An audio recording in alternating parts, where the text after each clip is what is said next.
Pemirsa, pengendalian nilai ekonomi melalui perdagangan karbon menjadi salah satu upaya yang dilakukan untuk mendukung pengendalian perubahan iklim yang terjadi saat ini. Direktorat Jenderal Pengelolaan Hutan Lestari Kementerian Lingkungan Hidup dan Kehutanan KLHK menyosialisasikan perdagangan karbon sektor kehutanan di Provinsi Sulawesi Selatan. Hal ini sebagai upaya untuk mendukung upaya pengendalian perubahan iklim.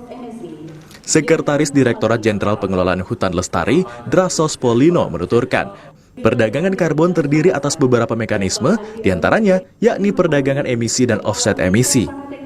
Perdagangan emisi biasa dikenal dengan sebutan sistem cap and trade. Para pelaku usaha dituntut mampu mengurangi emisi gas rumah kaca dengan ditetapkannya batas atas emisi atau emission cap. Selanjutnya, untuk mekanisme offset emisi yang diperjualbelikan adalah hasil penurunan emisi atau peningkatan penyerapan karbon. Penurunan emisi gas rumah kaca ini diperoleh melalui pelaksanaan kegiatan maupun aksi mitigasi pengendalian perubahan iklim. Penurunan emisi atau karbon ini kemudian digunakan pelaku usaha untuk dijual atas surplus penurunan emisi kepada pelaku lain. Sehingga pembeli bisa mengklaim telah mengurangi tingkat emisi GRK-nya tanpa melakukan aksi mitigasi sendiri. Ini sangat penting disampaikan kepada para stakeholder yang ada di Provinsi Sulawesi Selatan bahwa ada peluang-peluang yang memang bisa didorong oleh para pelaku usaha untuk terlibat di dalam upaya-upaya penurunan emisi gas rumah kaca. Nah, insentif dengan pola-pola perdagangan sektor kehutanan, karbon dari sektor kehutanan. Dan ada dua mekanisme di dalam kegiatan perdagangan karbon sektor kehutanan, yaitu perdagangan emisi dan offset emisinya gitu. Dan nanti kan tinggal dilihat bagaimana pola-pola yang bisa dikembangkan atau mekanisme bisa dilakukan oleh Provinsi Sulawesi Selatan ya.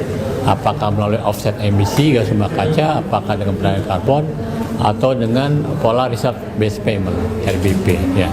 Itu kan bagian dari proses yang lain bisa dilakukan. Sementara itu, Kepala Dinas Lingkungan Hidup dan Kehutanan Andi Hasbinur mengatakan, langkah optimalisasi perdagangan karbon membutuhkan usaha serta kerja keras dari segenap kementerian dan lembaga dalam menjaga pendapatan negara melalui perdagangan karbon.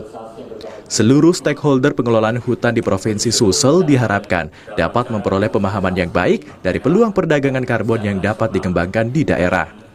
Ini tak lain agar pengelolaan hutan lestari dan pembangunan daerah dapat betul-betul bermanfaat bagi kesejahteraan masyarakat. Karena kan permennya baru juga Pak ya, baru. Jadi kita mau menyesuaikan dengan permen itu. Tapi dari sisi data sebenarnya kita juga sudah mulai melakukan itu. Dan seperti tadi kan saya sudah sampaikan bahwa potensinya kita kalau dari sektor kehutanan besar ya, sekitar 59% wilayahnya kita itu adalah wilayah kawasan hutan.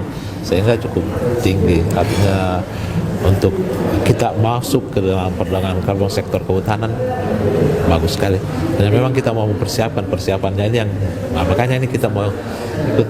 Kita terima kasih sama KLHK sudah melakukan kegiatan ini sehingga di tingkat teknis kita sudah bisa paham bagaimana sih cara mengusulnya mulai dari pendataannya dan lain-lain seperti itu. Saat ini dunia sedang dihadapkan dengan berbagai permasalahan iklim dalam kehidupan. Pengendalian nilai ekonomi karbon diharapkan menjadi salah satu solusi yang didukung dan dioptimalisasi oleh berbagai pihak baik lintas generasi, lintas disiplin maupun lintas sektor.